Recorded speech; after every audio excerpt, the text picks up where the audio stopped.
Hey everyone, how are you today? This is Robin at One Paper Street. I'm really excited to be back streaming with you after the new year. I know I took a break from streaming for a little bit because of holiday festivities and holiday fun, but I'm really excited to be here today. So we are going to have some fun with Copic markers. For those of you who maybe are not familiar with Copic markers, they are simply just some alcohol markers. So you don't have to use Copics, but that's the brand that I have, so that's what I'm going to use. But essentially, Copic markers or alcohol markers tend to be really great because when you're using the markers and when you're like coloring in the area, they kind of like the different colors kind of blend together. So you don't get those lines, those streaks that you might get with like a water-based marker. You kind of just get a more even tone. Everything looks really well blended. So it's really nice if you've ever used, I forget what brand it is, but if you've ever used, you know, the cheaper markers, maybe like kid markers, student markers, you might find that you like make a line and then the place where they overlap, it's a little bit darker. But with the Copic markers or really any kind of alcohol markers, those lines just kind of blur and blend, so you can't really see where you overlapped as much. So enough about what Copic markers are. Let's talk about what we'll be coloring. Excuse me. I'm going to take a drink real quick. Hold on.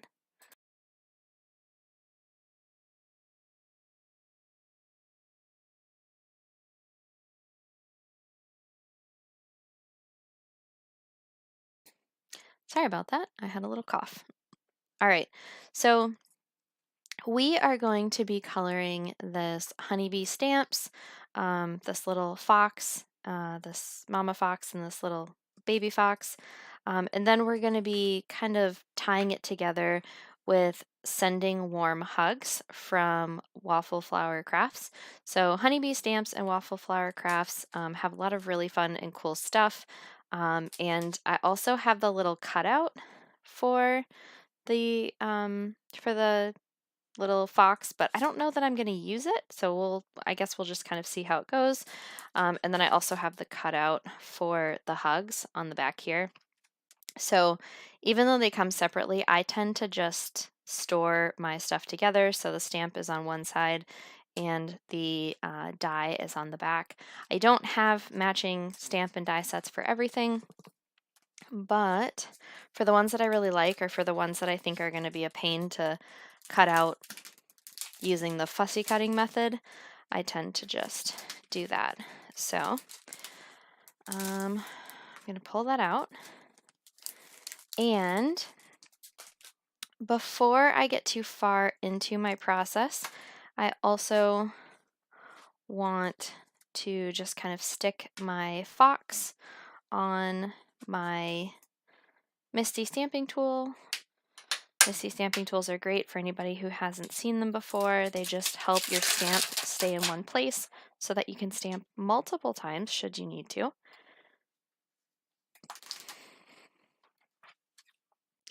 And I think I'm just going to put it here. And then I'm going to pick it up with the other side of my stamping tool. Make sure I don't hit my camera. So my camera's kind of low. And then I have this little book where I just keep different types of paper. So I have some colored pencil paper. I've got some Neenah Classic Crest Solar White, which is actually going to be what we are going to use. I'm going to just grab the one from the back because it's got a little bit of a mark on the back, but we don't really need that for the purposes of what we're doing here. So I'm going to grab that, but my portfolio also has like some mixed media paper, and I think it has some drawing paper somewhere in here as well. So I kind of just use it as a catch-all for when I'm trying to grab some paper quickly, or when I travel, which I refilled it recently because I knew I was going to be traveling around the holidays, but it's just a really fast way to get some paper, and I really like it for me. So I'm going to stick this paper in my Misti, and I'm just going to make sure everything lines up. So that looks good. And then I'm going to grab my ink. So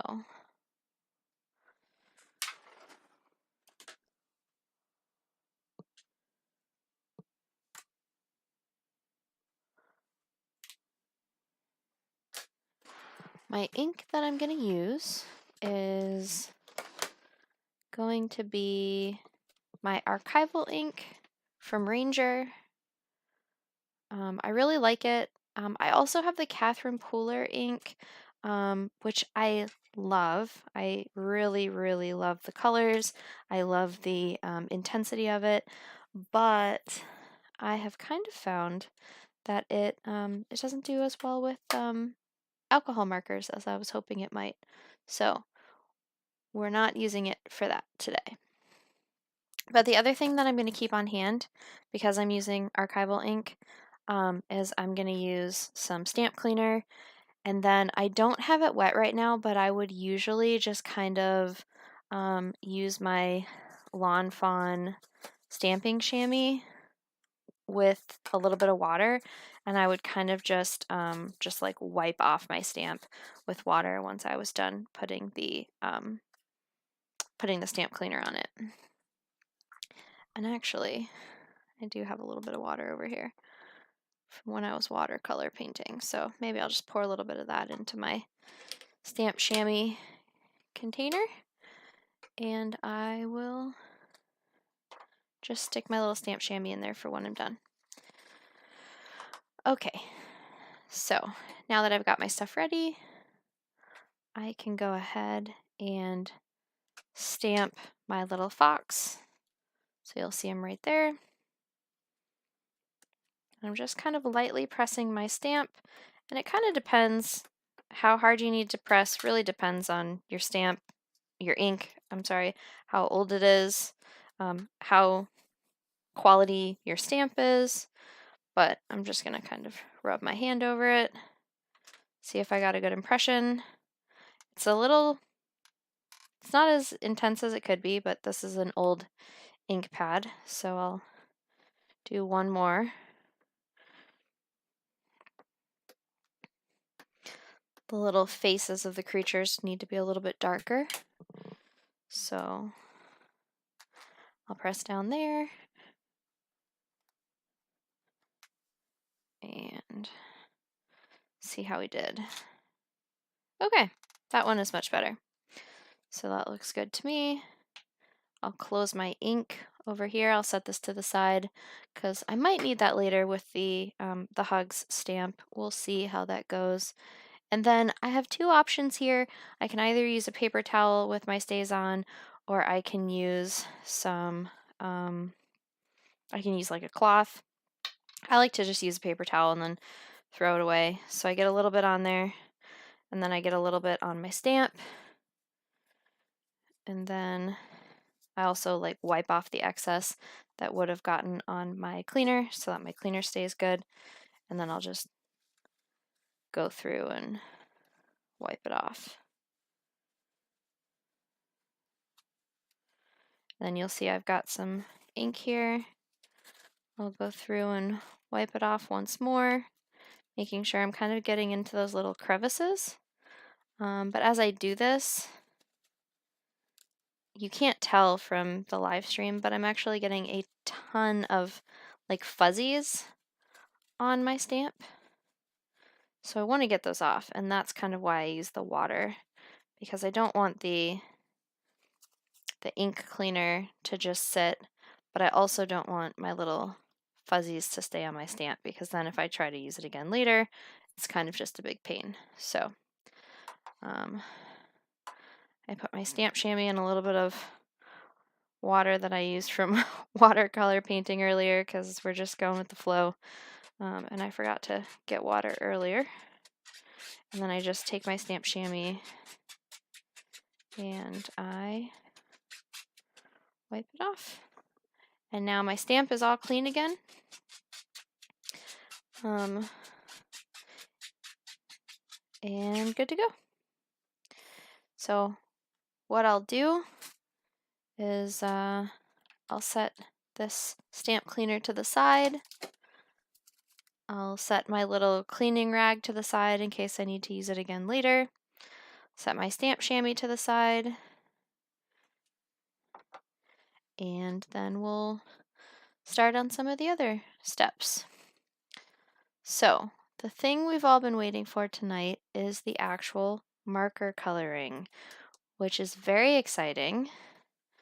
Especially if you're somebody who's not used Copic markers. There are no shortage of tutorials on the internet about how to use them. They are excellent, and they are really helpful if you're someone who's trying to learn Copic coloring. There's a lot of really great tutorials out there. I'm just taking my stamp off and trying to find somewhere to put it so it can dry. And I'm going to move these magnets. I am going to set this aside for a moment while I'm getting my Misti out of the way, and I'm just going to let the ink dry. This is quick dry ink, so that's not necessary per se, but it's something that I like to do just to make sure that it doesn't smear. And while that's drying, I'll actually grab my Copic marker color chart, which is right here. So this is a chart that kind of just tracks like the whole group of Copic markers, like the whole collection. You'll notice that I actually don't have many. So one of the reasons I don't do as many Copic tutorials as I might like to is because I don't have that many of them. So for instance, the little fox you'll see, I'm going to be using more browns and a little bit of orange, but I'm going to kind of be staying in this area over here. And then we've got some grays if you're someone who likes to use grays.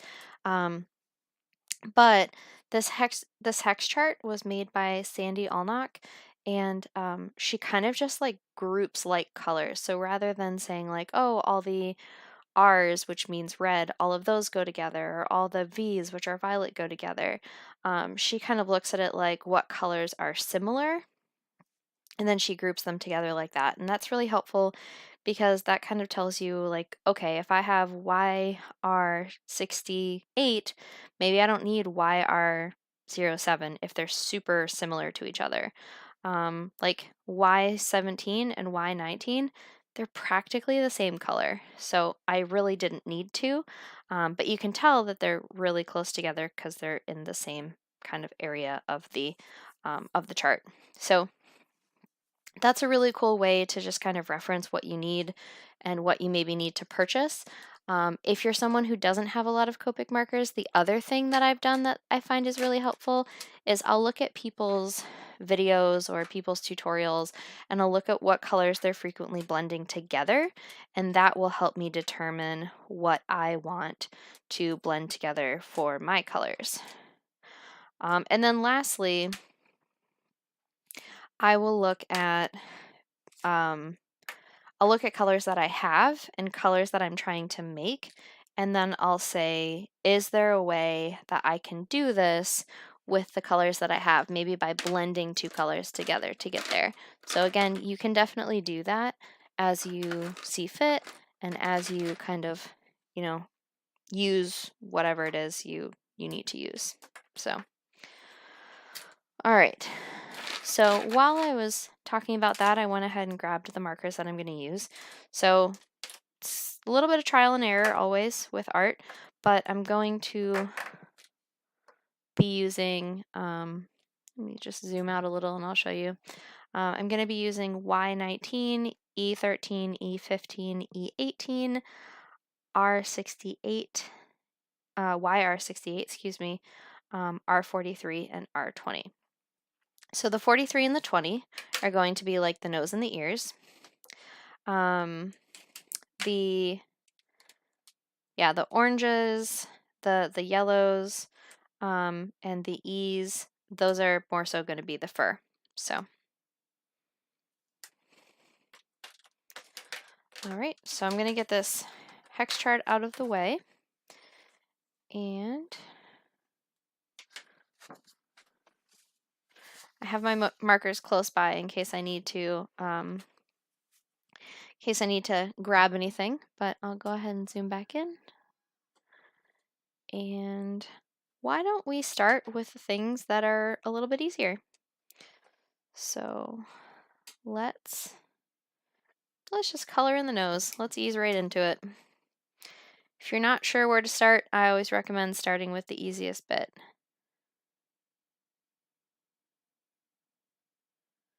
So I'm going to color in their little noses, give them little pink noses. The other thing I do want to recommend doing is get like a scrap piece of paper.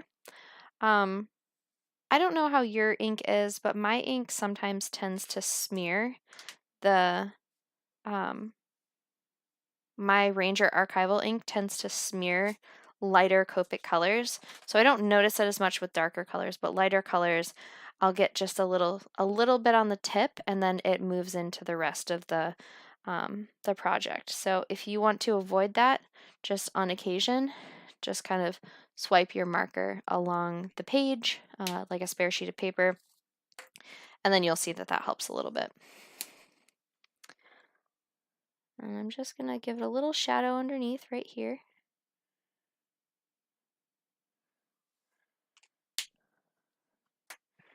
And I'm gonna zoom in even more. Actually, let me do it a little bit different way. And I'm gonna blend out this little nose first, just to avoid any marks. Okay. All right, now we'll go ahead and, so sorry, I'm gonna zoom in here because I think that'll make it a little bit easier for you. So while we're coloring, we'll stay super zoomed in, and then when we're done coloring, we'll go ahead and zoom out. So I'm gonna do one more thing before I'm done with this, and I'm gonna color in the little ears. Now again, I am gonna be careful here because, as I mentioned, lighter colors tend to bleed with this particular ink, and I've had some trouble finding an ink that really works good with Copics. So if you all have any suggestions, I am all ears. I've tried the Ranger ink, which seems to be the best so far. I've also tried, oh geez, there was one other brand that I tried and it was okay. I've not had success with Catherine Pooler. And definitely nothing that's like water-based items haven't really worked for me, unsurprisingly, but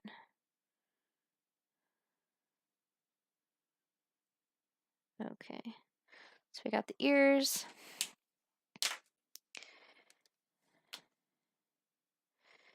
And I gotta decide which way I want the light to point. I think I want the light to point this way.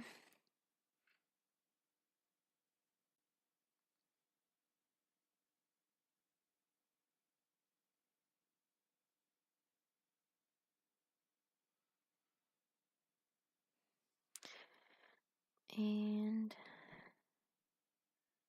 if the light's pointing that way, then this is probably going to be over like this.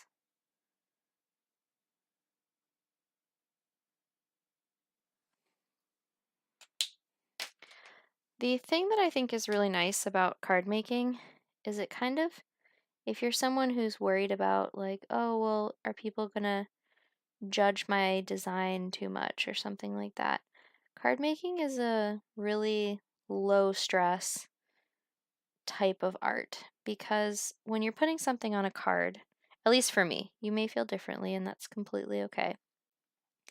But for me, it's a low stress type of art because when you give it to somebody, it's on a card.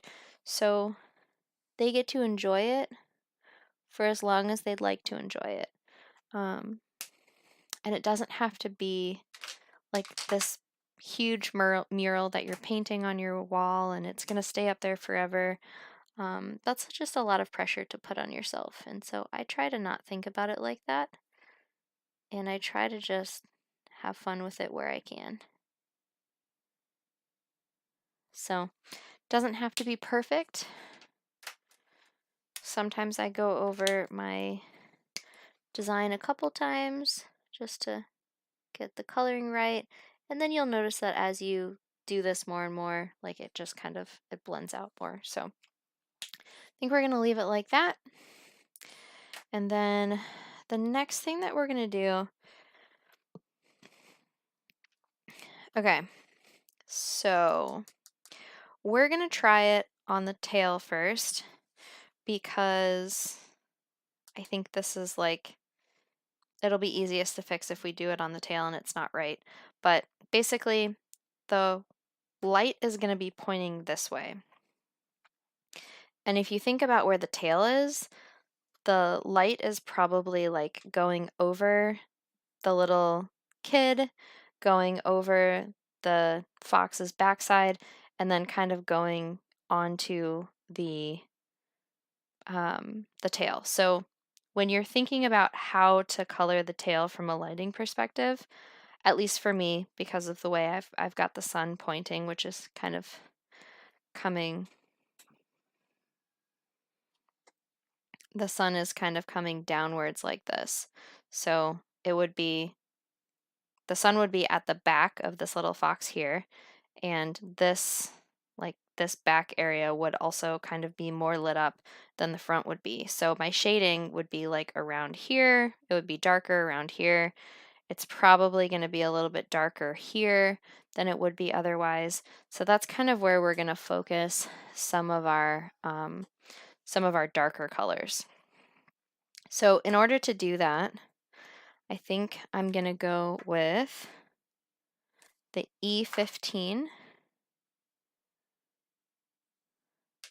I don't know if we're going to use the E18 or not. I'm going to put that to the side just so I don't use it by mistake. And I always try to just put them next to each other.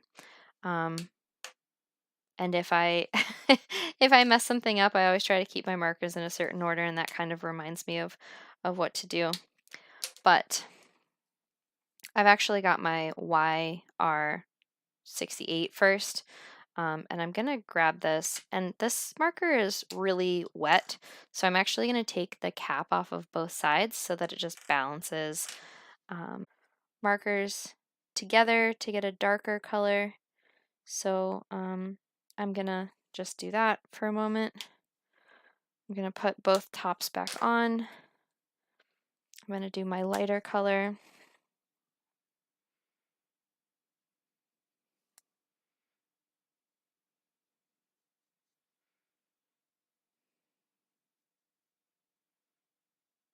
And this may or may not work, we'll see, but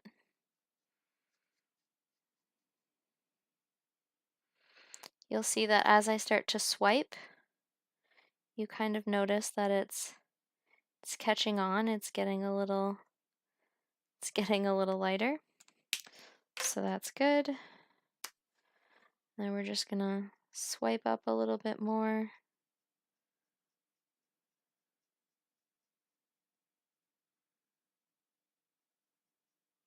All right.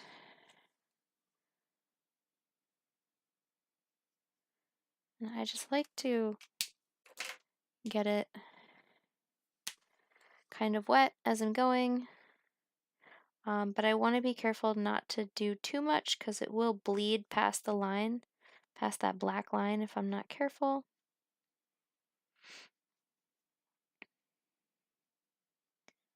So that looks good for the top. The other thing that I'm going to do is I'm going to take this brown and I'm going to swipe up. And that will give kind of the shadowy look on the bottom of the tail to make the tail look a little bit darker. And then I'll kind of just come here and I'll swipe again with my orange.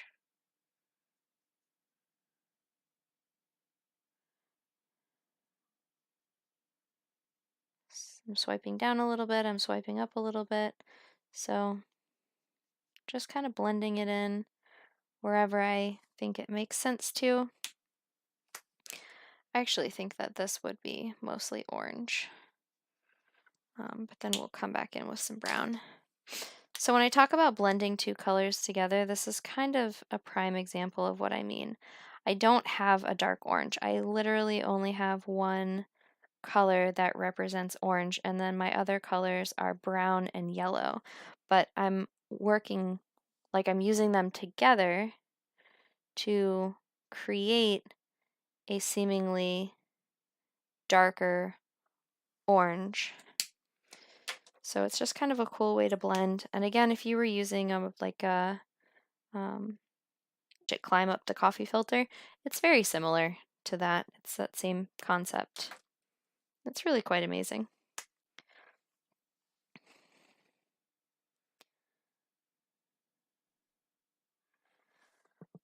Okay.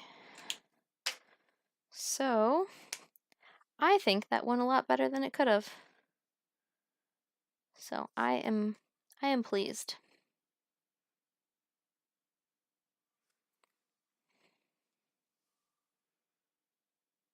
Oh, and the other thing that I think is really interesting is that it takes alcohol markers a while to dry. So they don't just like, it's not like as soon as you're done with them, they're dry. You actually want to let them sit for a little while and kind of completely dry up to make sure that they're good. So the more I apply ink, the longer it's going to take to dry. And I'm doing extra layers because I kind of just feel like I need it. But you don't necessarily need to do this many layers if you feel like yours is good. Just settle with it there and be done with it. I kind of felt like this little area right here just didn't look quite right in terms of structure, so I was trying to add a little bit more to it. But in doing that, I smeared my ink a little bit, smeared my my archival ink, the stamp ink. So now I'm just kind of trying to go back through and clean that up. Okay, so we're done with that. And another thing that I think is helpful is when I do alcohol markers, again, some people are different. Not everybody does the same thing, but you'll notice I started with the nose and the ears, and then I moved to the tail. I kind of try to keep things like, I try not to do two things right next to each other. So if I did the tail and then I did this end of the tail, sometimes I find that the two blend together. Like right here, you'll start to see bleeding, and I don't really love that. Maybe it's because of the amount of ink I'm using. I'm not really sure, but I tend to want to let this dry before I'll apply this. So I'll actually move over to something like this tail over here, or over here, I'll move over there. And that way I'm not like touching two things that are trying to dry at the same time. Okay, so with that being said, the next thing I think I want to do is we will do, we'll do this little guy. So again, the light is pointing from here.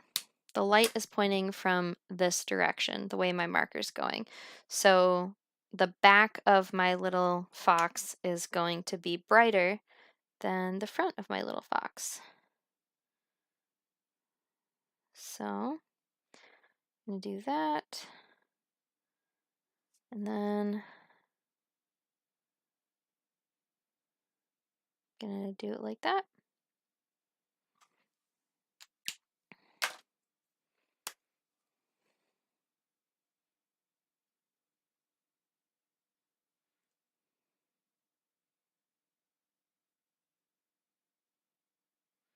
And then again, just wipe off your brush whenever you feel like you need to.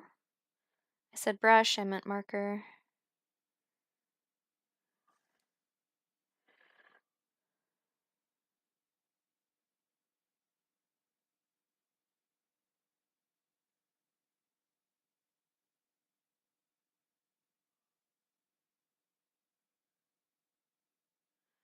And I'm just kind of getting the first layer on right now, so if it's not perfect, that is a-okay.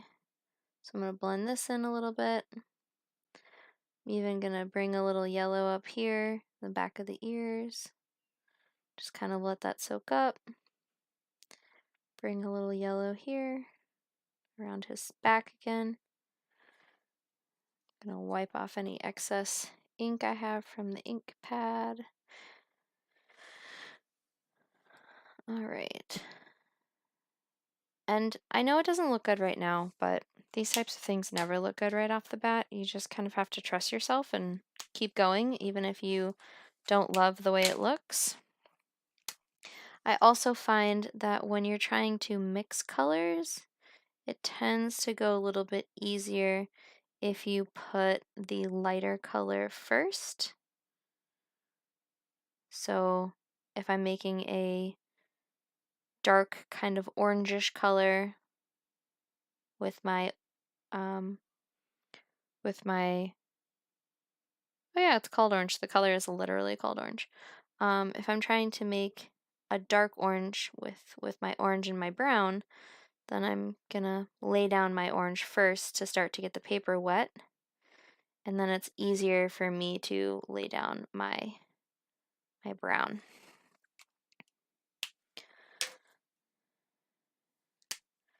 All right, so I'm just gonna do, again, some very light swipes here for my darker color. Gonna do a couple swipes here where this little furrow of where this little fur spot is, and then I'm gonna do some dark swipes here. I may even do a couple dark spots here. All right, now again, it doesn't look the best right now. We know this, but now we start blending. I think the interesting thing about alcohol markers in general, whether or not you're using Copic or something else, is like layering just makes it look so much better. Because again, this is one of the reasons why it stays wet longer, is because they want you to have some time to be able to layer your work.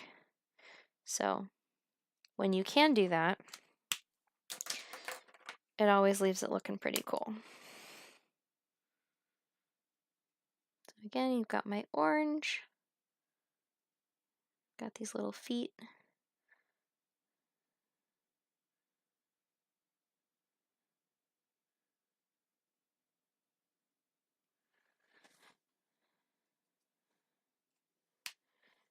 And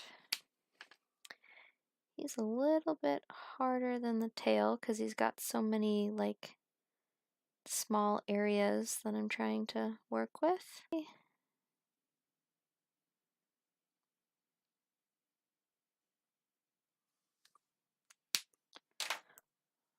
All right.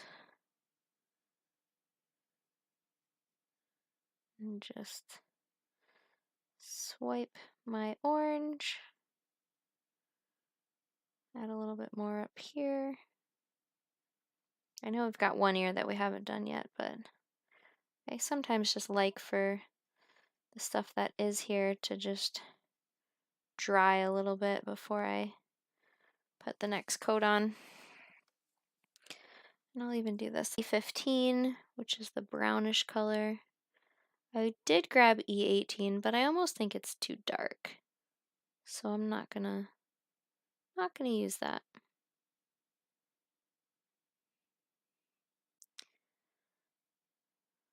And then we'll actually put a little E15 on the paws too.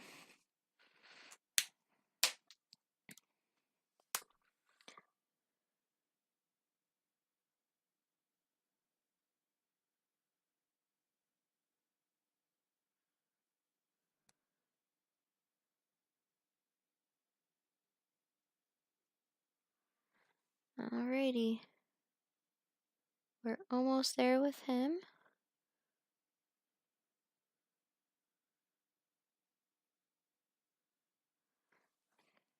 And I actually may just make that area a little darker. And then I'll come in here and I'll just swipe. Sorry, I was bumping my microphone on my watch, didn't realize it. Okay. So, we've got our little child fox. And now we are going to move to a different part. And we're going to let this dry. Oh, almost forgot the ear.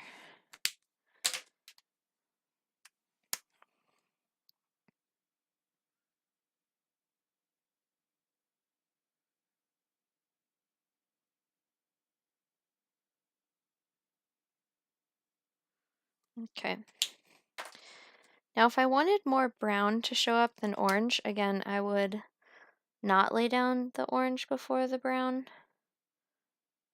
But I want it to be relatively noticeable that it's an orange undertone. So that's why I'm doing that. Okay. So the next thing I think I'm gonna do is the back. Actually no, I'm gonna do the face right here. And if I had more colors, I might have even made the little fox a slightly different color than the big fox. But I'll just have to be really intentional with my shadowing and it should be fine. So the light is pointing directly at her face. So she's going to have a lot more bright areas than the little fox has. So like her ears are going to be brighter. They're almost going to be like yellow with just a smidge of orange. Again, I'm just going to wipe off my marker. I don't know if you can see it, but there's a little bit of black in there from the stamp. So I'm just going to wipe that off. I'm going to do the same thing over here. And the other thing that you can do if you're someone who's like having trouble mixing colors is you can take it in smaller sections so that you have more time to like work with one particular area, and that can help you blend it. So for example, I could just do the ears if I wanted. And I'm gonna take off both again. I could just kind of come in here and just focus on one ear if I wanted. Just like this. And I could only do the ears, and I could kind of just go back and forth with this yellow.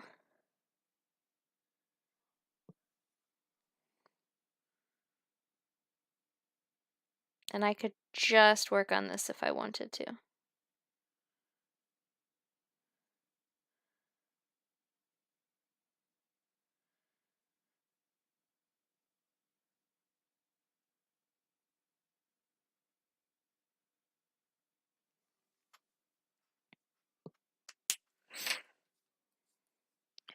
So if you're someone who's worried, you know, oh, my stuff's gonna dry too quickly, or, you know, whatever, you could definitely do that.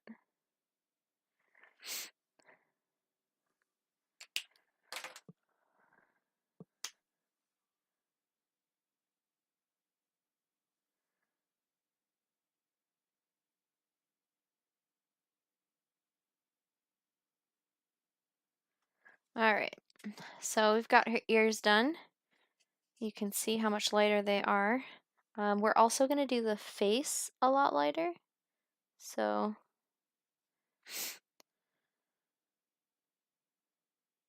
gonna do Part of the reason I don't get super close to the line is because I don't want it to bleed too much. So sometimes I kind of just like set my colors where I want them to be, and then I'll go back and color in the line. But again, it's kind of like as you work with them, you kind of just start to figure out what you want it to look like. And markers are a little bit different too. Like some of my markers tend to be a little bit more wet than other markers that I own. So that is something to be mindful of as well. But I think that we're ready for the orange.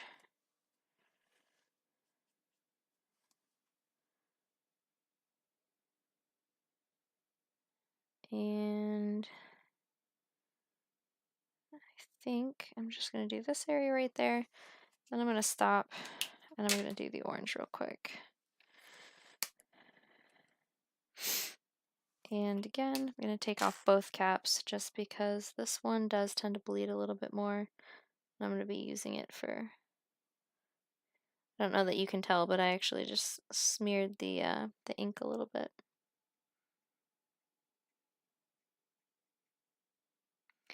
So we'll do that. And then I'll just kind of grab this and kind of just swipe it out.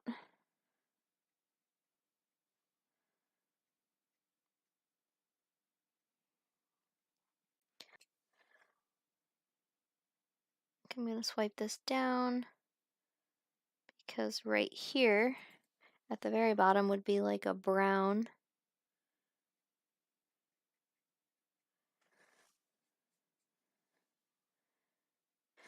I actually think I'm ready for the yellow again. So I'm going to just blend this here. Again, just being careful that I am not getting any black ink on my marker.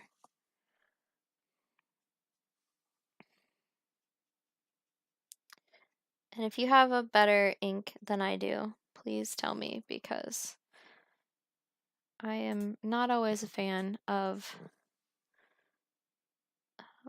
the alcohol, or the archival ink that I'm using. And then, whoops, sorry, I'm out of the view of the camera. And then I'll just kind of bring it over here. So I'm just kind of blending it in as I go. This is usually a little bit of a slower process than you might think it is on videos. I know I say this a lot, but a lot of times videos are sped up to be really fast, a lot faster than what they actually do things in real life.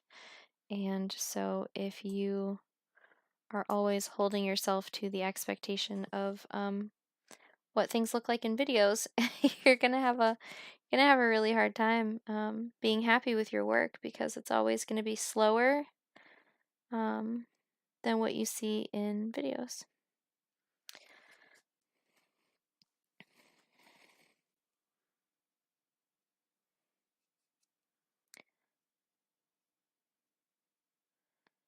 Alright, the reason I'm going over this just again is because it started to dry, and I'm not ready for it to dry yet. I need to put a couple layers in here. So that's why I'm going over that a second time. And then I'm also going to be going over this back area here. And this is kind of what I talked about when I said that it smears if you're not careful. It smeared on mine, so now I'm just going to go back with my orange.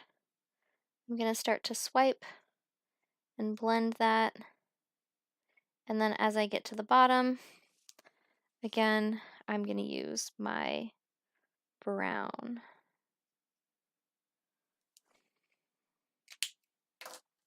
So here we go with the E15. Whoops, wrong side of the marker. And I'm just going to swipe up like this. And in doing so, I'm going to create a very light shadow.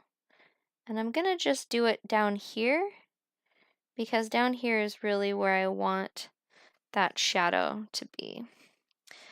And then the rest of it is going to be more of the orangish color, just again because of the nature of how she's looking.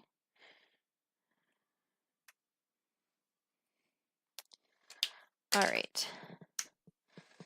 So just gonna blend this in a little bit more, and then we're gonna call it a day on her face. And again, don't ever stress if you think you're moving too slowly. If you ever have to like wet your paper again, it's not a big deal. That's completely okay. And then just be sure to dab your marker frequently if you're using a stamping ink that is not always compatible with Copic markers, and that just kind of helps keep everything clean. So that is her face, and then we're gonna go to her body next. Or maybe, actually, instead of doing that, maybe we will go. Thanks, WikiWoo. I like your comment.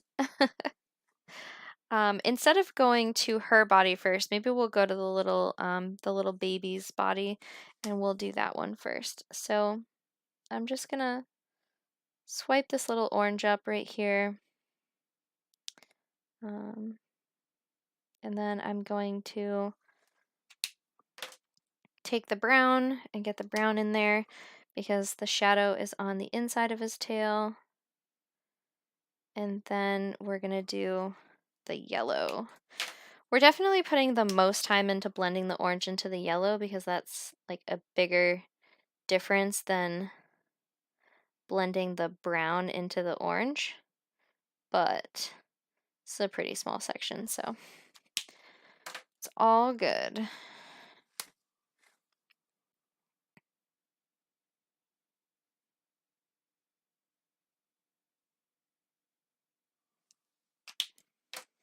And then you start to get to the hang of it, and once you get the hang of it, it's not so scary.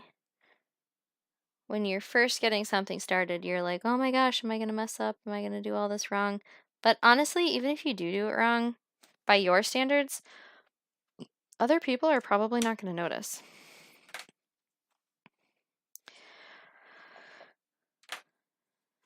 Okay, so let's go ahead and do her little foot over here. So this foot is going to be very shadowed because it's like the light is almost completely blocked from it. So we're gonna just, I keep getting a little ink on my marker. We're just gonna color this whole thing orange, the whole foot orange. And then we are going to take a little bit of that E15 and we're just gonna take it up from the bottom. So, gonna swipe up right here. Would probably be covered a little bit over there by the foot. So that is how we're going to do that. And actually, this might be good for the E18 because this is like really, really shadowed. So maybe we'll even grab a little bit of the E18, which is like the really dark color, and we'll just kind of take that right there. So that actually worked out nicely. And if you need to blend anything out, again, just take your marker and just slowly blend. And I'll just take the E15 one more time and just blend that into the E18. Okay, so now we've got a foot that's very shaded because there's hardly any light on it. And then this foot is going to be a little bit brighter, so it's not going to be as dark because the light again is going this way. So it's going to be kind of like pointing. So like this area right here is probably going to be a little bit more my Copic marker, but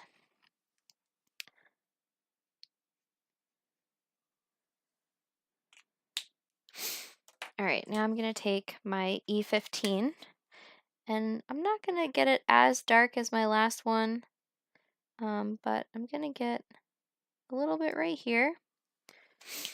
And then I'll just come back to my orange and I'll blend that out a little bit.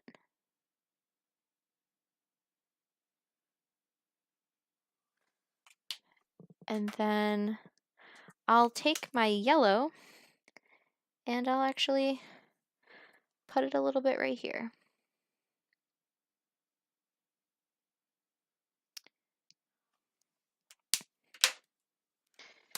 Orange into that yellow.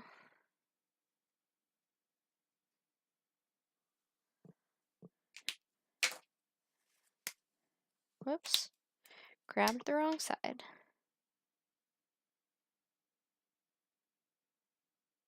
Okay.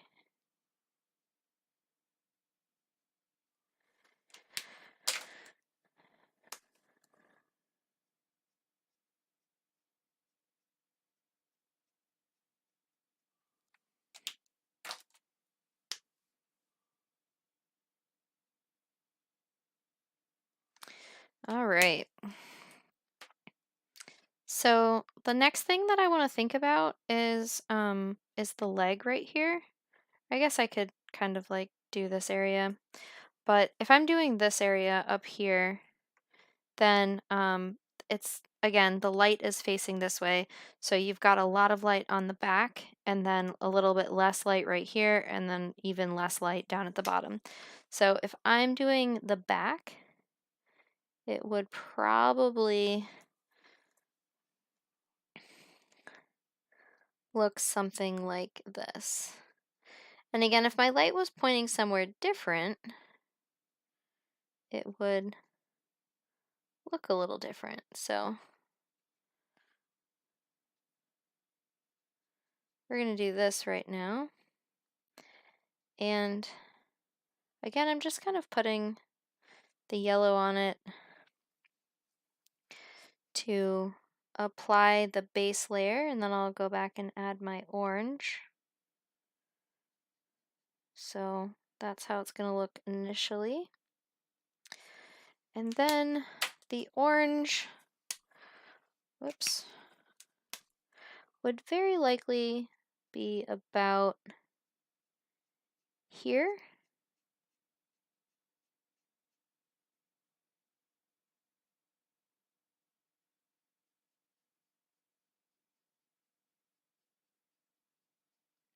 Ah, man. I don't know if you saw that, but I just swiped my stamp and got a big black mark, which is really annoying. Okay.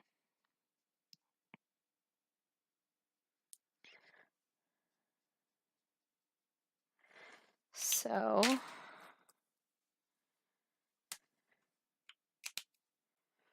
now all I see is that black mark. I'm gonna have to find a way to fix that.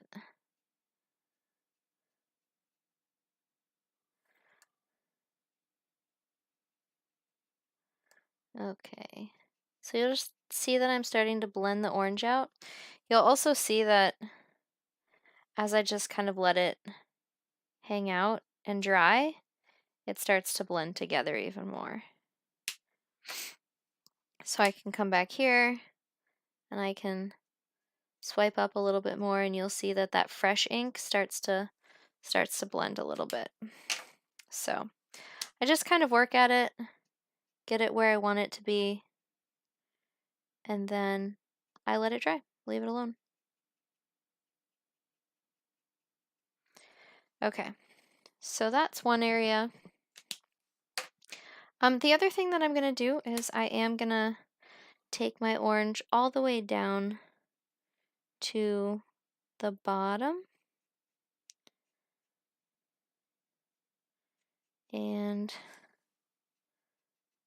I'm gonna try to cover up that black, but doesn't seem to be working as well as I would hope.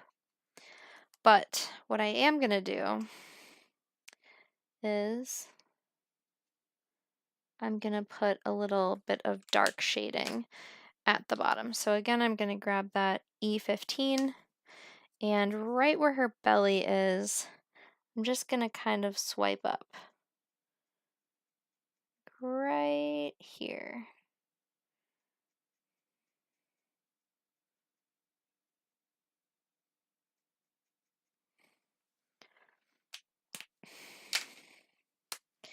Then I'm going to take my orange and swipe down just to blend it out a little bit.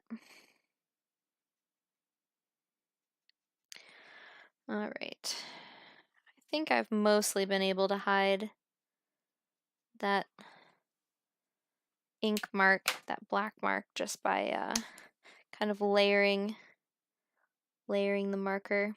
So hopefully it's not super noticeable. But the other thing I can do is I can come back and kind of just like brighten up the elbow if I need to. And then I can go back and lay down a little bit more orange or something if I need to here. I think that looks pretty good, so I'm not gonna bother it. But I am gonna do the belly.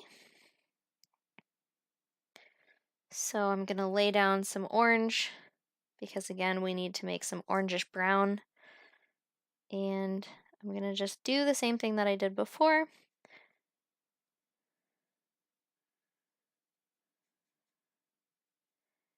And then I'm going to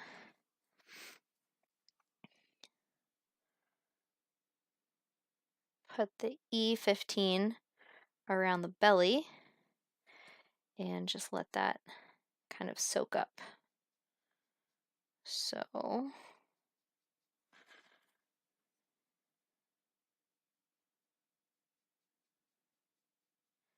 and again, you can definitely layer as much as you need to, but just be mindful not to layer too much.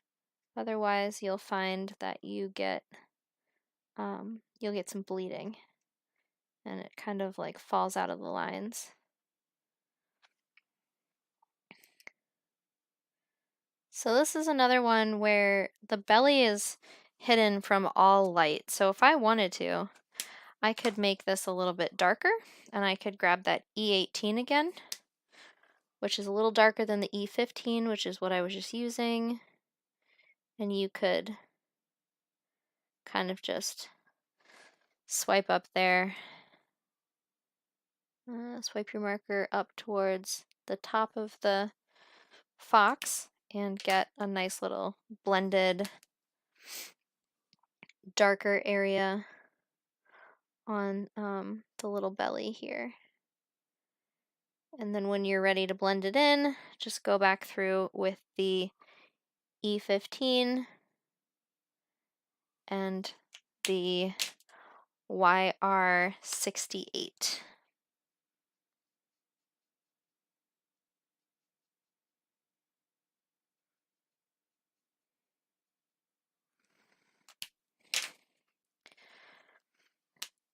All right, well, I think she's looking pretty good so far.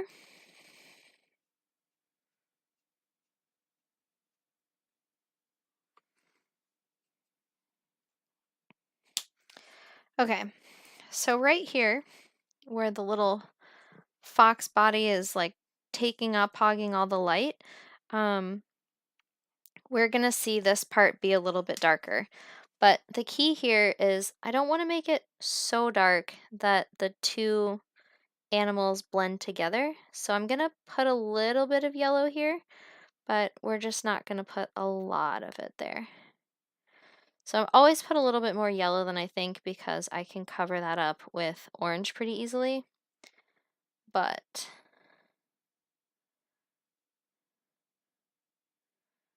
okay, so we're gonna do that. And then we're gonna take the orange and just blend it in. And I want to be careful that I'm not getting too close to the little hip of the fox because, again, I don't want marker bleeding But then I'm just gonna kind of do this.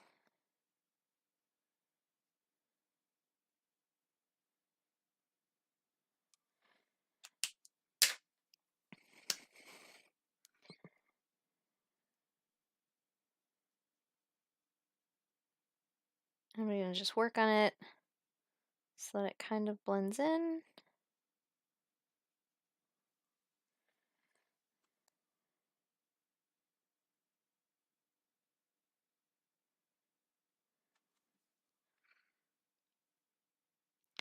And again, you'll notice that even when I stop working on this area, the marker colors like still blend. And I think it's really cool the way the yellow almost kind of like pushes the orange out of the way, so to speak. But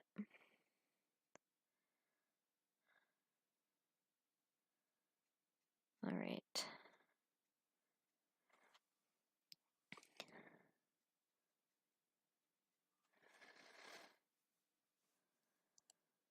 So I'm going to do one more little bit over here. And then I'm just going to make sure that it's blended in.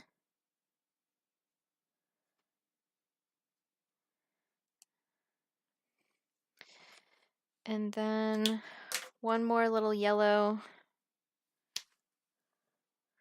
One more little yellow swipe to make sure everything's good.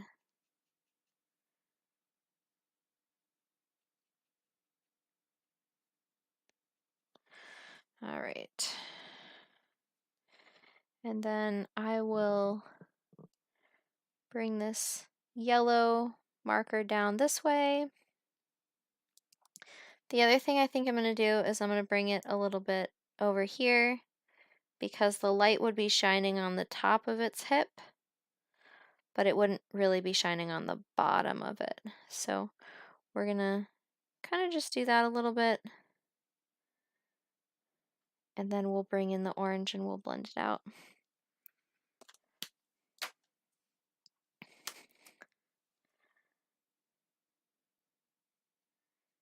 And for this one, we're going to bring the orange a little bit both ways.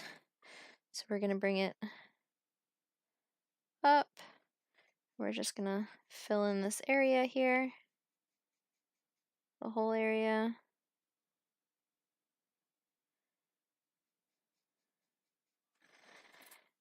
And then we'll go back and add the brown a little bit later, but I want to get this yellow all blended out while it's still fresh.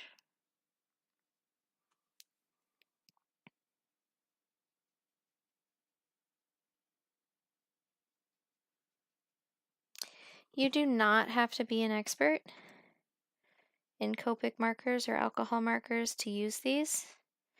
And if you're someone who's looked at Copics and thought, oh my gosh, they're kind of expensive, I would agree with you. They are a little more expensive, which is why I don't own a ton of them.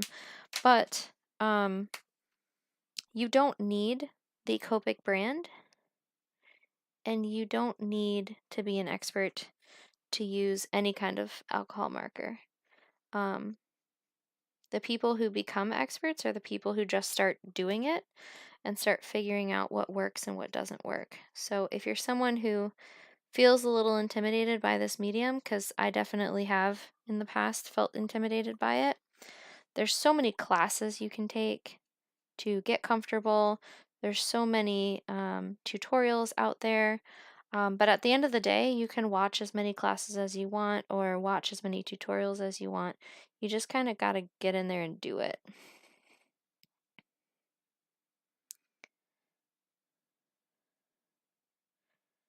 So if you're someone who's intimidated by Copic markers, I would definitely recommend just giving it a try and just trying to see what works for you, see what makes you nervous, and trying to conquer those things.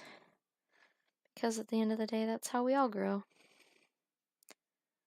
And if you mess something up, just throw it away. Or just save it and use it as a piece of scrap paper. I've definitely made projects before that I didn't like, and it's okay.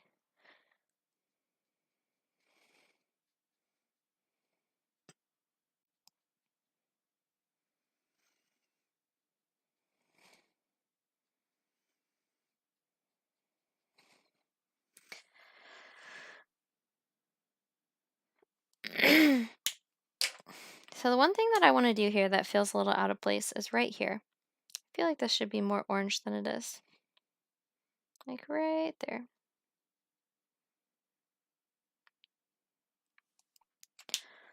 All right, so I did not forget the brown. I know that that still has to go down near the foot. So this is going to go right here. This is the E15 again. So that's going to go right here. And this is going to be kind of the final thing that we need to blend it out. Now, here's another thing to consider. I could go through and like do the tail, the white spot of the tail and the white spot of the bodies, and I could do all that with Copic markers as well, and many people do. I do not have the right colors for those. I don't really have any whites. I don't really have any warm grays, which is what I would need if I was going to do that.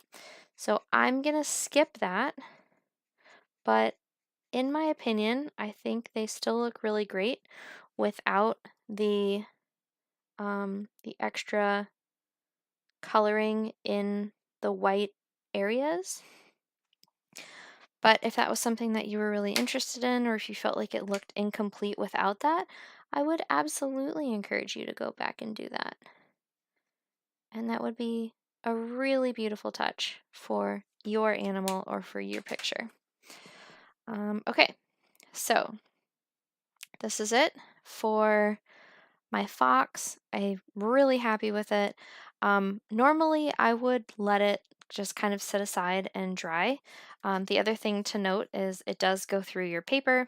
So if you're working on, like I just have this glass surface and I can get it dirty and just clean it off. But if you're someone who is working on a nice table, I definitely recommend putting something underneath it, like, I don't know, something flat and thick. The other thing to know is, like, this is how many times I wiped off my brush. So if you're someone who thinks, oh, well, everybody does it in one sitting, everybody does it in one clean pass, that's not true. There were actually several areas on my fox where the ink smeared and I went back over it to just kind of blend it out, or something bled a little bit here or there. So nobody's pictures are perfect. You just kind of think that they are because of, you know, how they're portrayed on videos and on social media and stuff like that. But here are all the times where I had to wipe off my brush because it got a little extra color on it, or it got some ink on it from the archival ink when I did the stamp. So I just like to call that out to, you know, make it feel more realistic. So I'm going to set my Copic markers aside, and the next thing that I'm going to do is I'm going to cut my stamp out. So I'm going to use my die and my die cutting machine.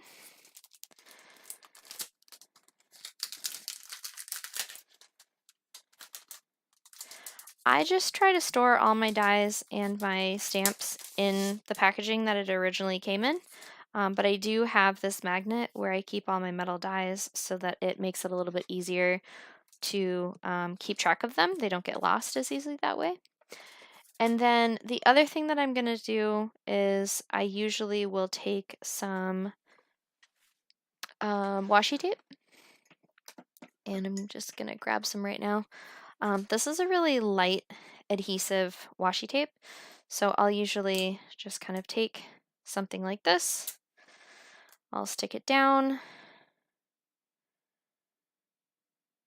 so that it's nice and even-ish. And then if you're not sure if it's even, you can kind of stand up and hover over it. And then I'm gonna just put it right there. I have a BIGkick, so you can probably hear all this stuff around me. I've got a really small crafting space, so I constantly have to move things around to make it work. But I have a BIGkick machine, and so I'm gonna just slide this onto my panel, and I'm gonna cut it out off screen because that's where my machine is.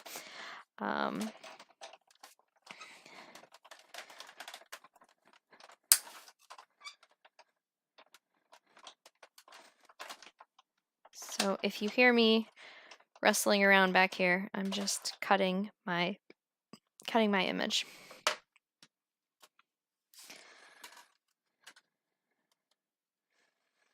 So I'll be very careful when I pull it off.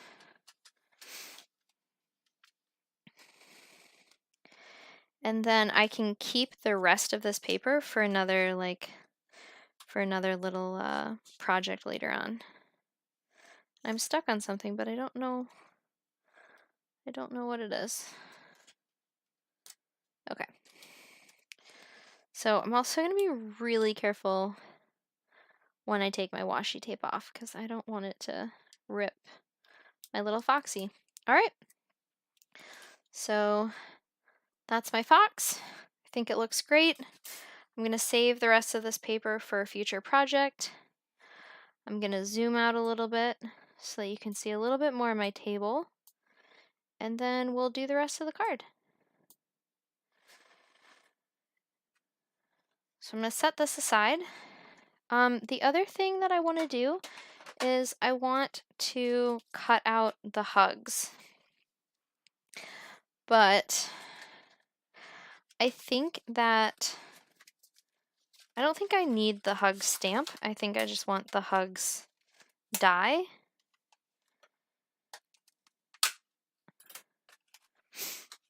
And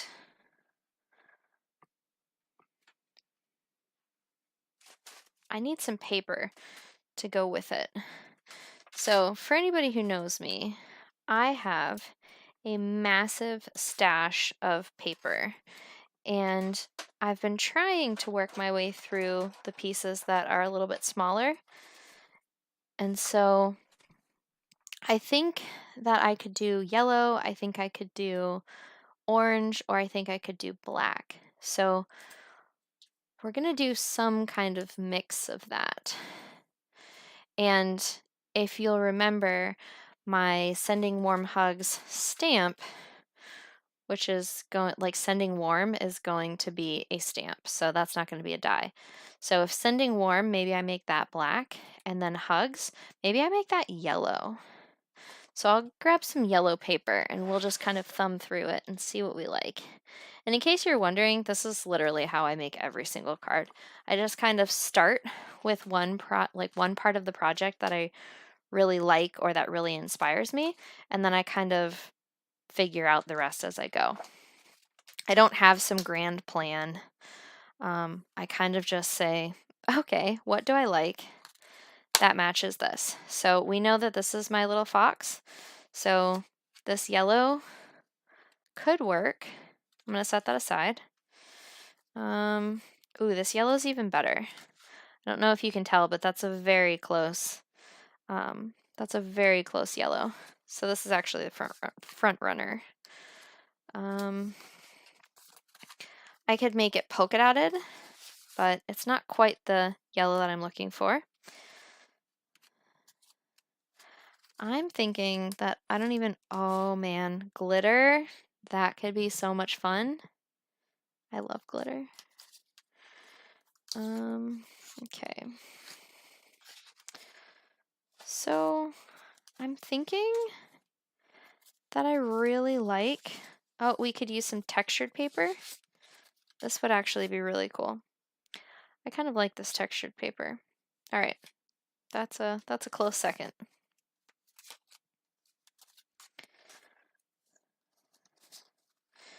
So if you're ever wondering the method to my madness, this is literally it. I think I'm going to use the textured paper. It's really good. I really like it. So now I'm just going to get this out of the way because these are all my scraps that I told you I had. And then we're going to cut the hugs. And I think the background paper should probably be black. So let's just take a look and see what we have. I could also do white. The background paper could be white, and that would be fine.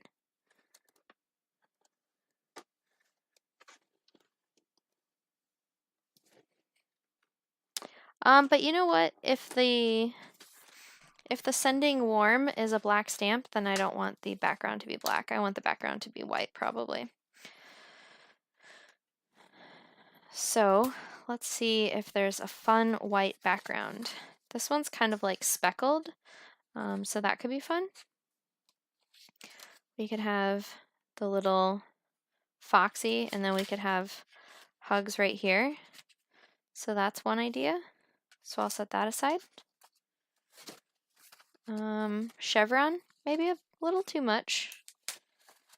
The other thing I need to think about is I probably don't want a lot of texture on this cardstock that I'm using for my base, unless I don't want to stamp my sentiment directly onto the paper. So if I want to stamp my sending warm sentiment and like add it later on, then that's cool, but I can't have too much texture if I'm trying to stamp it, because stamping on texture just typically doesn't work. You get a kind of a muffled look. I think I'm going to do that. I think I'm going to go with that little speckled paper. And then a black card base. I think that would be really cool. And do I have a black card base already cut? I'll have to look. I know I don't always have these live streams like super planned and, you know, super, some of these things are happening on the fly, but there we go, some black card base. But I think it helps to show you what the real creative process looks like. You can definitely try to plan things out as best as possible, but you may find that your plans don't really go the way you expected it to. And so I kind of just like having a little flexibility and just having a little, I don't know, the ability to change things or figure things out as you go, because that's kind of how my brain works. I just kind of figure things out as I go. And then I document it later. I edit a nice video to make it look like I did everything in 10 minutes or less. Okay, so we've got our paper trimmer here. We're going to be making an A2 card, which means that my card base is 5.5 by 4 1/4, which is great. But that also means that I'm going to have to make this base here. I'm going to have to make it 5 1/4 by 4. So I'm going to go ahead and do that now.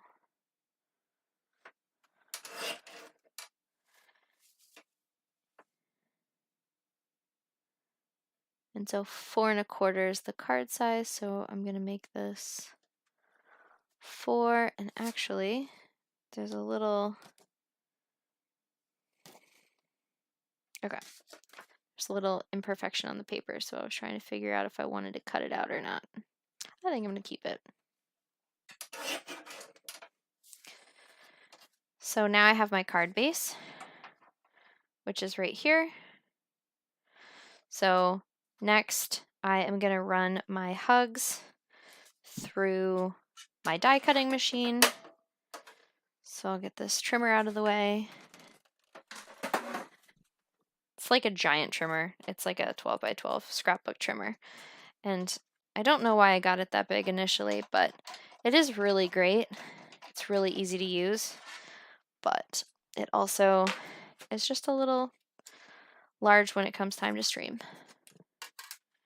Okay, so my hugs, I try to do what I can if I can like save paper and I don't have to cut a big large piece of paper. I try not to. It's kind of unavoidable for this one. Maybe not. Maybe I'll do this. Okay.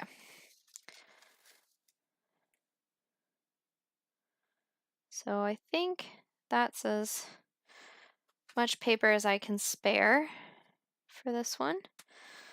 I'm not using the washi tape like I was earlier because I don't need a very specific cut. I don't need it to stay exactly where it is. If I run it through and it moves a smidge, that's fine.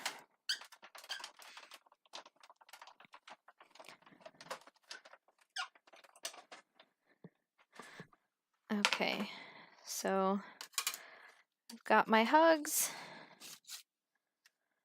And then if I wanted to, I could make a negative with the hugs right there. But I don't think I'm going to use that. So it'll just go right back into my scraps folder. But we'll set it aside for right now.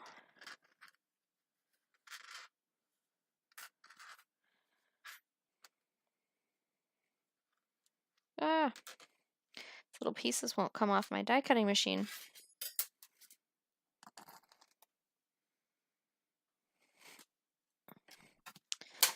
Okay.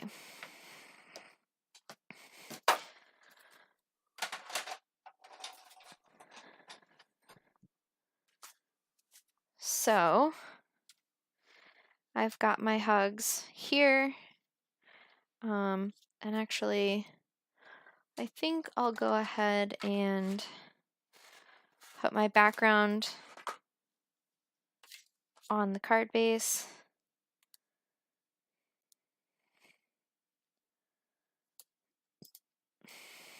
And these are just some repositionable adhesive squares. I find that they're usually pretty easy to use. And then I just take the backs off when I'm ready, which I'll do here in a minute. So pretty easy for someone who's new to card making or new to crafting.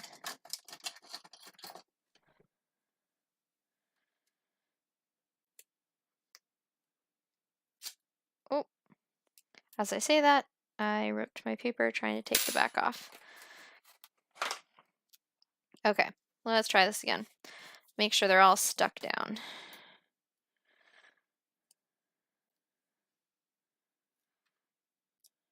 There's like a little tab that you can grab onto to take the backing off.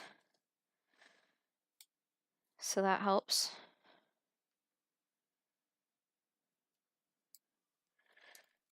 And then I'm gonna put it on my card base.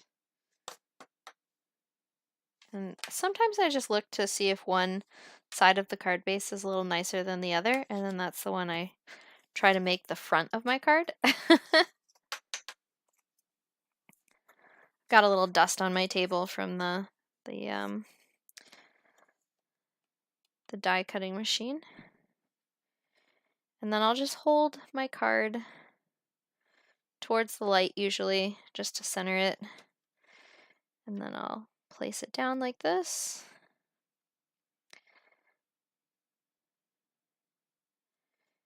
And try to make sure it's even.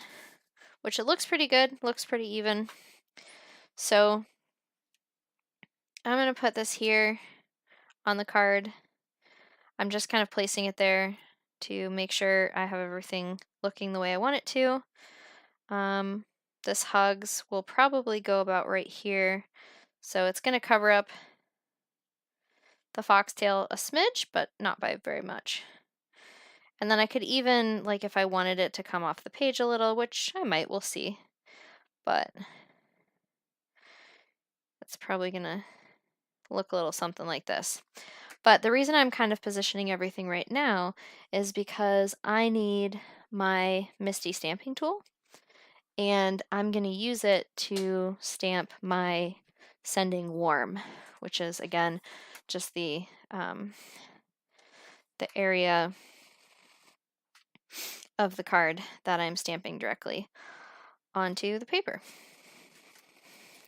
Now normally I try to put my card at the very edge, but I don't think I'm going to do that this time because I've got the sentiment and I've got the foxes. I mean, I guess I can because it just makes it a little bit easier from a stamping perspective, but maybe I'll do this. Okay. Then I'll put another little magnet right there. So we know that the hugs is going to go like approximately right there. So if I grab my sending warm stamp and I put that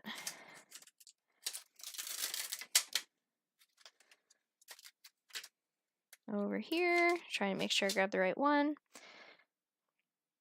So this is another thing I wanted to test out. I wanted to make sure that I had enough space to put it. And I also need it to be even. So now I'm going to remove hugs.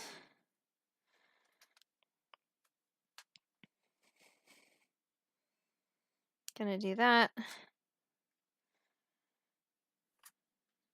And I'm gonna move, actually gonna move that one right up a little bit. And I'm gonna grab my Archival ink again. So this is the same ink that I used on the little foxes.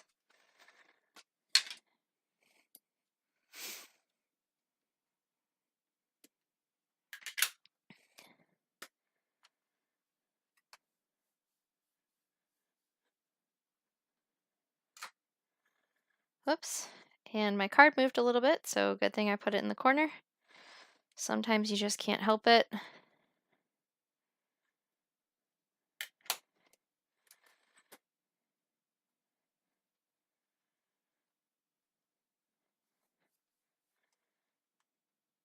Oh man, you'll see it has a little shadow. So I couldn't get it perfectly stamped.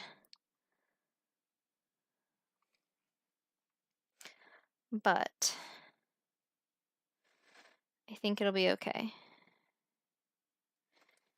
We're gonna give it one more go. Can't possibly mess it up more than it is right now. But maybe we can make it a little bolder so that it's not as noticeable. Yeah, there we go. It just looks like a bold font now. Okay, so again, I've got my stamp cleaner. We're gonna just run that across it, clean off the cleaner so it doesn't have a bunch of black ink on the tip of it, and then I'll go through here and just clean it off. Again, I do this right as I'm done using it because I find that if I don't, it just gets sticky and kind of gross, and I don't know. I don't like that. And then we're just kind of taking some water and cleaning off any residue, cleaning off any fuzzies, and then we take it off the Misti and let it dry. I know there are a lot of different ways to clean stamps. That's just how I do it. Make sure my hands are dry before I touch this card. Make sure my ink is closed because that's a really great way to have an accident. And then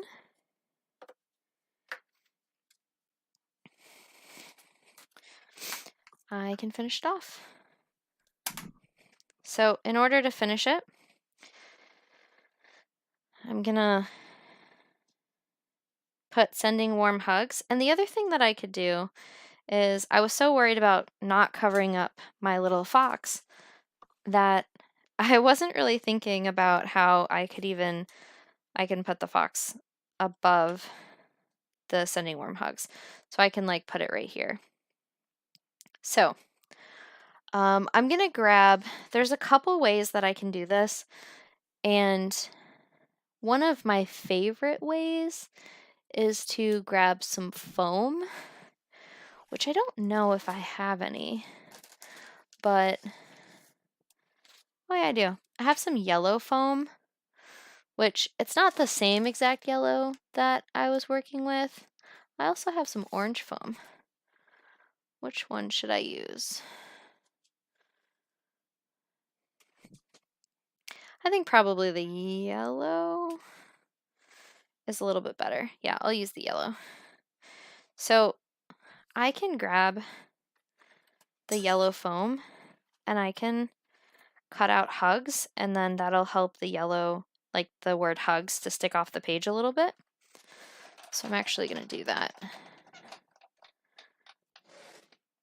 And this is just like some 3D foam. It's nothing special. I think I got it on Amazon in a pack of 20 or something like that. But I'll just run it through my BIGkick machine a couple times. And then we'll see how it looks.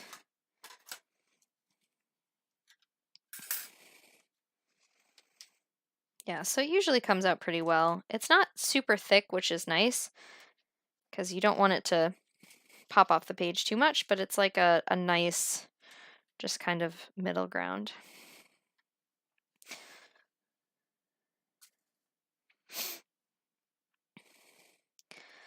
So we'll just pull it off the page.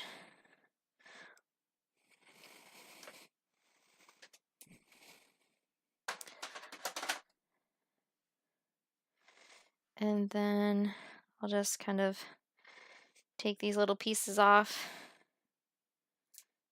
the middle. And then I can grab my glue and I can just kind of put them together, like adhere them together so that it looks like one big piece of yellow in a sentiment. The other thing I'm going to do is I'm going to set my my little hugs sentiment under this weight, just to kind of keep it from like separating while it's trying to dry. Oh, I've got too much going on my desk. Story of my life. All right, so gonna just apply a light amount of glue. It doesn't have to be anything crazy, but just a very light amount of glue. And I almost think that this glue is maybe a little jammed because it's kind of hard to come out. But I'm just kind of running my glue along the edge of it. And if any glue squirts out, that's fine. This table can take it. I just wipe it off. But if your table can't take it, or if you're working on a more delicate surface, you could always put a piece of paper under it. You can always put like a piece of cardboard under it. Anything like that would be fine.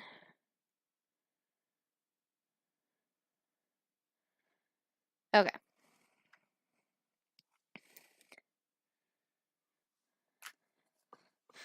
So now I'm just going to line it up with my foam. And if tweezers works better for you, you're welcome to use tweezers.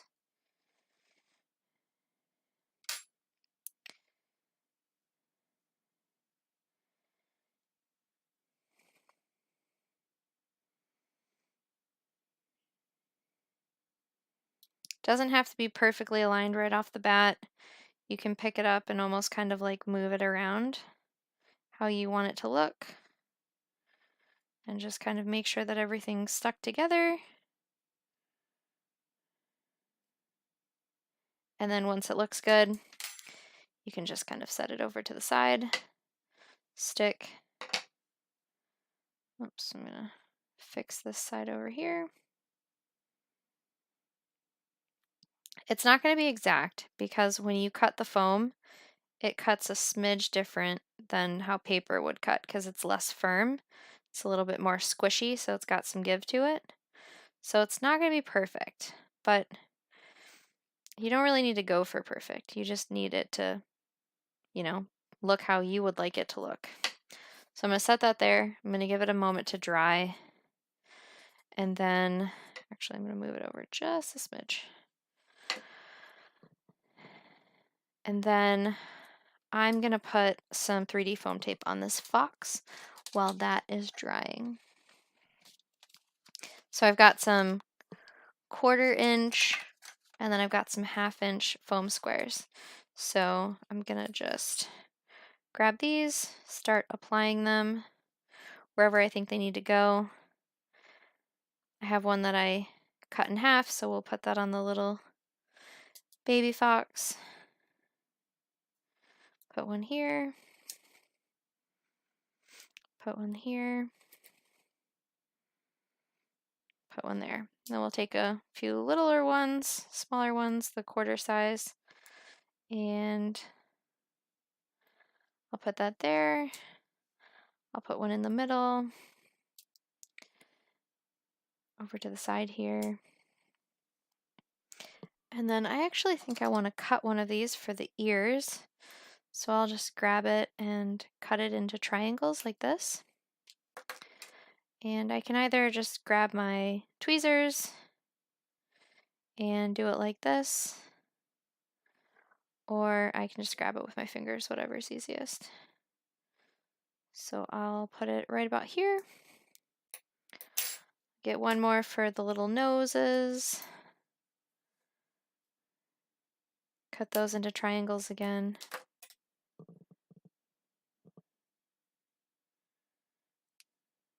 And then I'll put one right here. Boop. And right there.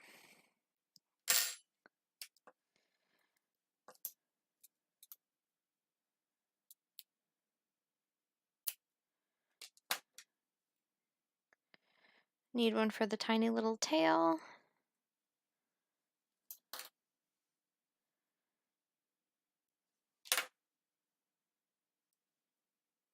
Put this right here. And if you ever want to test it out, if it's going to sit weird anywhere, you can kind of just flip it over and touch it to see if it has any give anywhere. So I'm going to put one right here. And then I'm going to put 2 over here. 2? Yeah, I think 2. Right there. Okay. So now we're ready for that. I'll go ahead and take all the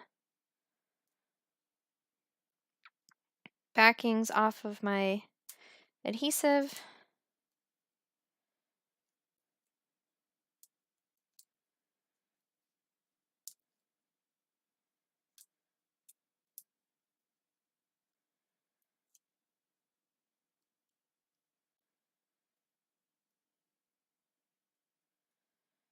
Sometimes I touch the backs just to make sure I didn't miss anything. Okay. So we've got the back, we've got the adhesive on the backs of the little foxes. And the hugs is probably mostly dry, so I think we're okay. But what we're going to do is the same thing we did before. We're just going to take this adhesive, we're going to put it on the back of our hugs, and then we're going to stick it to the paper.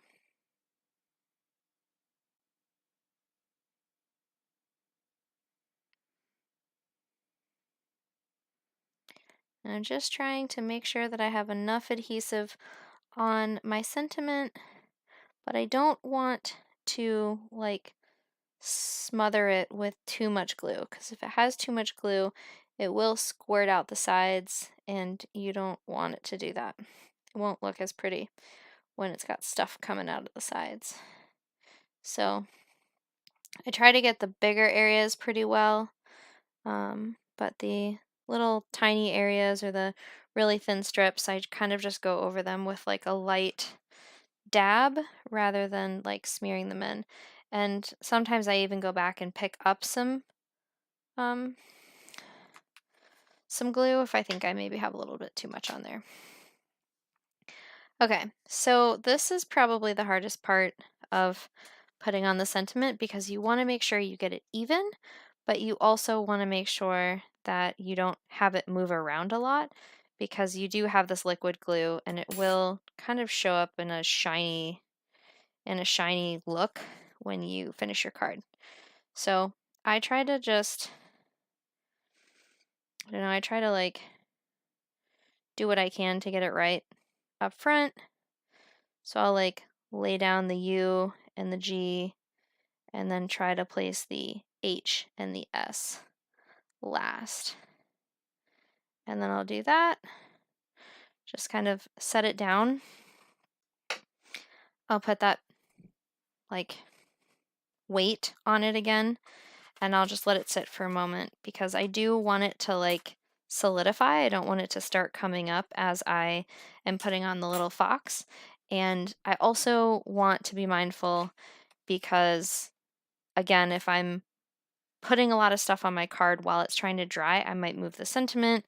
It's going to smear the ink, or smear the glue, my apologies, and it's not going to look as good as it could. So sometimes, even though we're so close to the end, we just got to give it a little patience.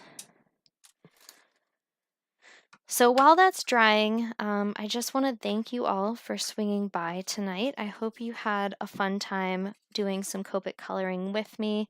I hope that you all are enjoying these live streams, and if you have any feedback around things that you maybe want to see or things that you have questions about, please don't ever hesitate to reach out. I love getting questions. I love answering questions and helping you all learn more about crafting, and then sometimes those questions turn into really great ideas for blog posts. So if you ever think of anything or want to learn more about something, definitely let me know. Okay, so I think the hugs are probably in a good spot. We're just going to be really careful with them. And then the last thing that we need to do is put on the fox. So I think the fox is going to go right here. And I kind of like the idea of like having the little mama fox come off the page a little bit. So, and maybe I'll even just take the tweezers and place it like this.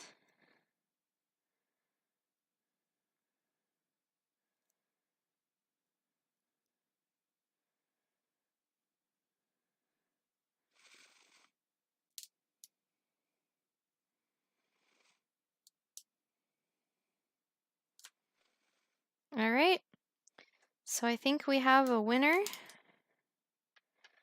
This is our Sending Warm Hugs card with some Copic coloring. I think this card has turned out really beautifully. I'm really happy with how it looks. The last thing I'm going to do is I'm going to trim a little bit off the tail.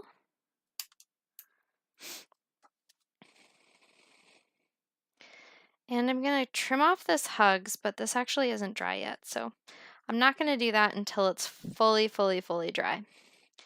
But maybe I'll even just set that back on while it's finishing up its drying process. So that is it for today. Thank you so much for stopping by. I hope that you enjoyed the stream. If you are looking for more tutorials from me, you can always find more tutorials at onepaperstreet.com. You can also find more live streams on YouTube. You can find short videos on Instagram and YouTube. And I've been trying to play around with Instagram Reels and YouTube Shorts. So give me any feedback if you see anything that I did that you like or maybe don't like. But thank you again for hanging out with me. Again, my name is Robin. I am the artist here at One Paper Street, and I'm really excited to be spending so much time with you guys here. We've got some exciting things coming in the near future, so if you're ever curious about upcoming videos, upcoming tutorials, upcoming events, you can sign up for my newsletter, and you can follow me at onepaperstreet.com.